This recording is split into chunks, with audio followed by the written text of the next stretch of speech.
This is Damien from Marketing Food Online. So this video, I'm going to give you 9 different ways that you can actually sell a food product. Now, these are going to vary as far as how much of the profit margin you're going to be able to make, varied by each type and each method. So depending on where you are as far as starting your food business and where you want to be with your profit margin, that's going to dictate how you want to present your food product and how you're going to sell it. So let me get right into those 9 different methods right now.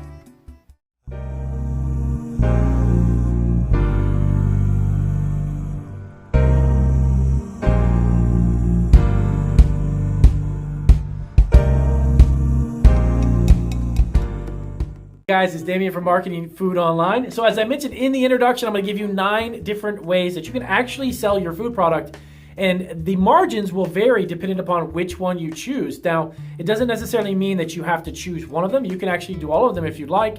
And pretty much any food product can be used in almost all of these different methods that I'm going to show you. So just keep that in mind. Now, the only thing you want to keep in mind also is that where you are in your stage of your business, if you're just starting out, and you're working from home and you're looking to do small batches and sell locally, you're going to fall under the cottage food laws, and that's going to be kind of limiting as far as the list I'm about to give you. But if you can utilize a commercial kitchen, or if you have access to one and you can produce it off of the premises of your home and in a licensed and insured facility, pretty much all of these different avenues that I'm going to give you will be able to be used because you're going to be inside of a commercially licensed facility. So that's much, much different.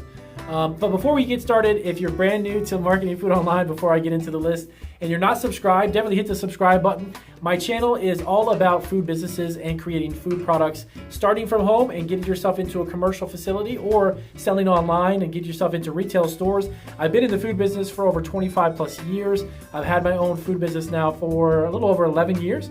And we operate 6 online stores. I've shipped internationally, and on each platform I've sold over 6 figures. So I started my business from nothing, actually knowing nothing about this industry as far as what I knew selling products that I would make. So I've kind of taught myself everything I've known over the past decade plus. So my wife and I also owned an Italian bakery before we had our online business. So I've been in the food business for quite some time and have quite a bit of experience.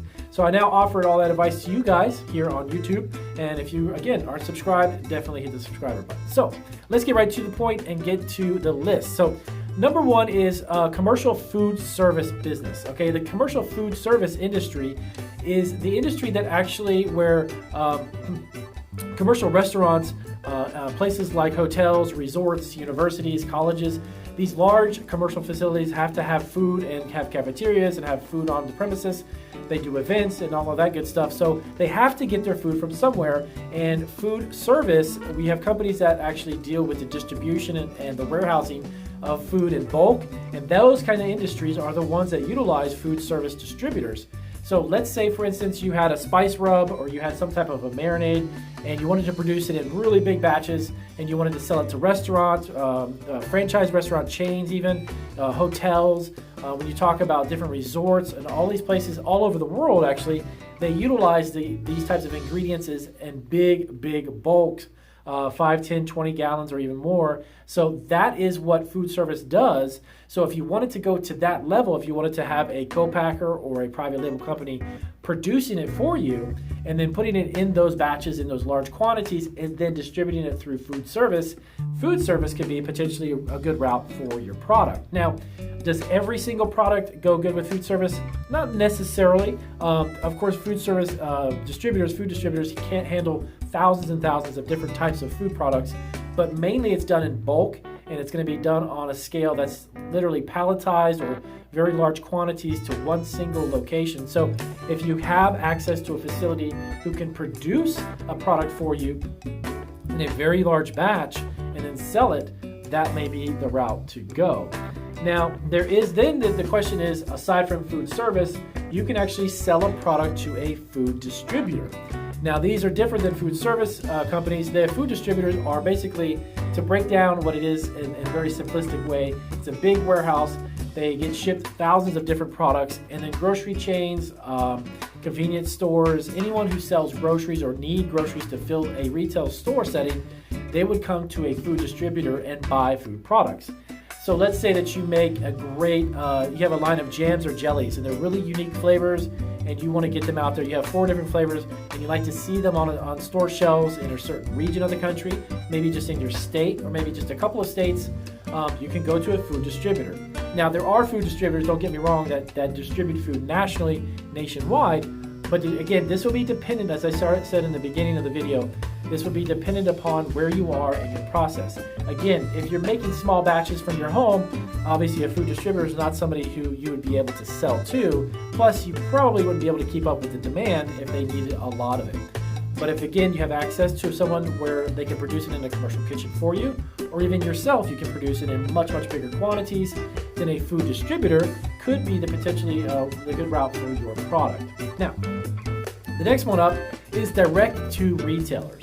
So again, this would be mostly in a lot of states, again, cottage food law would prohibit you to do this from home, but producing it from a commercial kitchen, getting into food retailers and selling directly to them. So let's say I would go to the commercial kitchen and produce 20 or 30 cases of my product and then sell it to directly to a food retailer.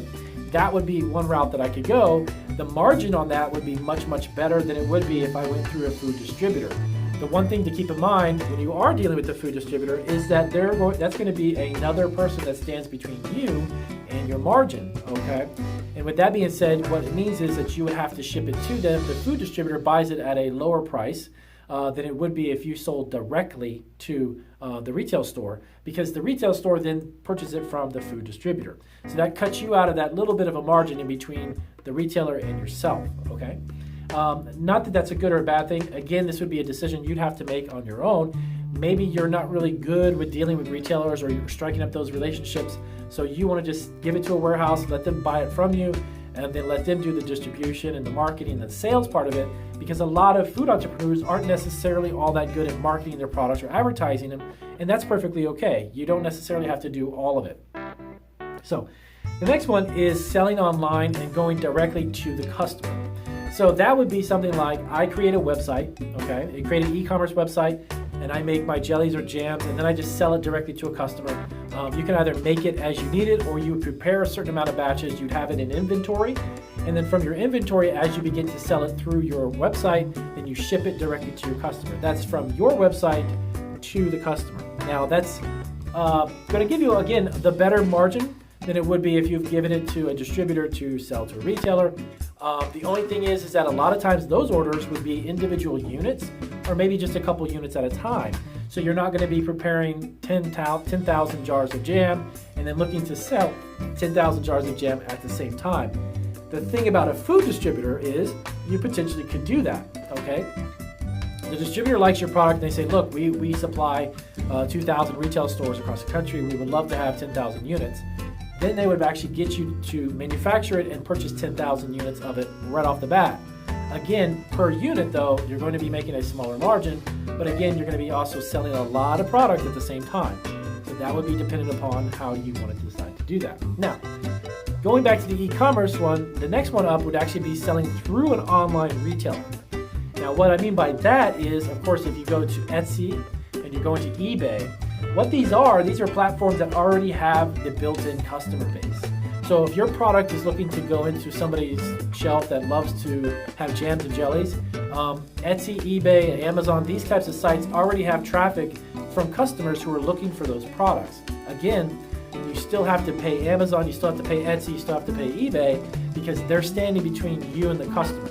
Okay, so keep that in mind. There's selling fees, there's also monthly fees to run the shop online, etc., etc. So it's a little different than actually having a website and then just selling to your customers. The drawback to having your own website is that when you first start, you're probably not going to get any traffic to your website. It's very, very difficult and it's a long process to get actual traffic to your website. Going through a selling platform, you have a built-in audience base, customer base, they're going to be there, okay? So you can promote, you can post a product, create a listing, and you could probably even get sales within a month or even 2 months of even just being on there. It's going to be a much longer process if you try to do it on your own through your own website. So going through an online retailer.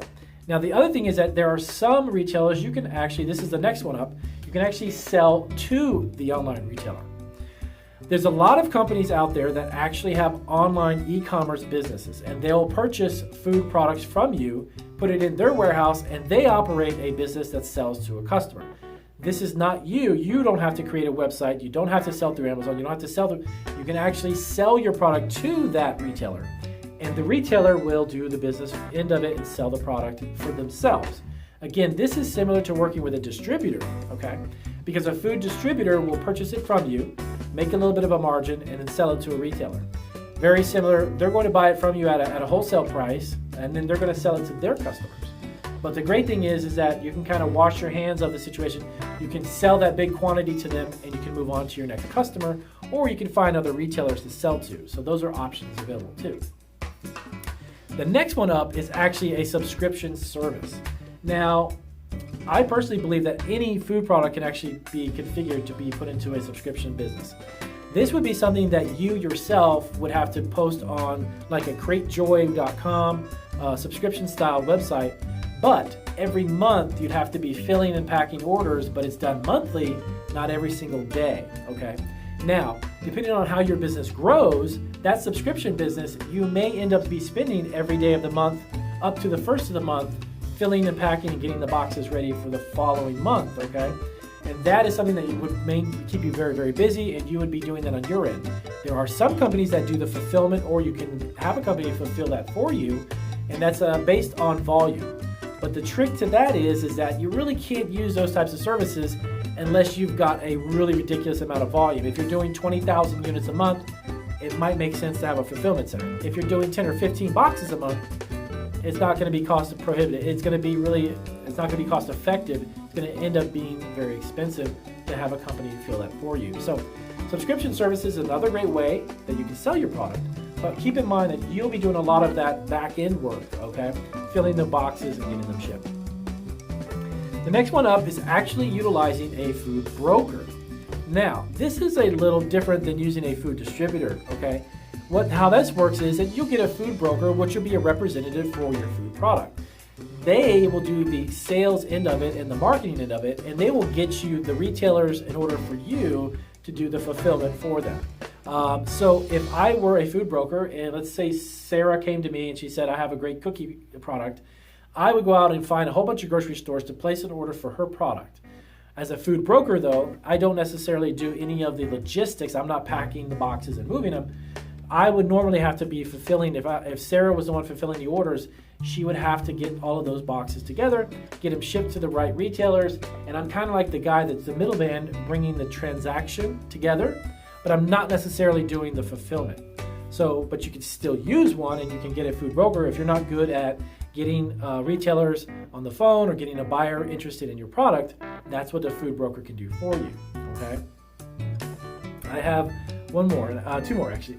Sell to universities, and also directly to them. So you can actually sell directly to commercial facilities. Now, before we talked about a food distributor who does that for you. This would be another way you could actually sell directly to universities, hotels, resorts, government agencies, government buildings, these really large facilities that have to feed people, even hospitals, by the way. If you're producing a food product, you can actually produce that and then sell it directly to them. This would involve a little bit more of your salesmanship, and you'd have to have the ability to attract those customers to you and then create that rapport, create that relationship, and then get your food product to their facilities. But it is, again, another way that you can actually sell your food product. So these are 9 different methods. Let's see, 2, 4, 6, 8. Let me double check. 9. Okay, so these are 9. I'm checking my little list I have over here. 9 different ways that you can do this. But they all work. Now, can they work with every single food product? I believe most of the food products that are out there people are creating can be either sold in bulk or can be sold to food service. But keep in mind that the margins are going to vary. Okay, so however much margin you are really wanting to make realistically, and then how can you fulfill the orders? Those are big questions that, of course, I can't really ask or answer those for you. You'd have to check into for yourself. But with that being said, I'll give you 9 different methods to do it, and try them out. See which one will work for you, or investigate a little bit more into them and find out if your food product works for them, and then see which one is the best fit, and then go from there. So If this was helpful, as always, I appreciate you guys giving me a thumbs up. If you have any more questions about the 9 methods I listed, let me know down in the description. And as always, your feedback is appreciated. And I'll see you guys on the next. I got a couple of new podcasts that are actually coming up that I'll post here on YouTube, and then I'll have some more videos coming back out. So I'll see you again. Take care.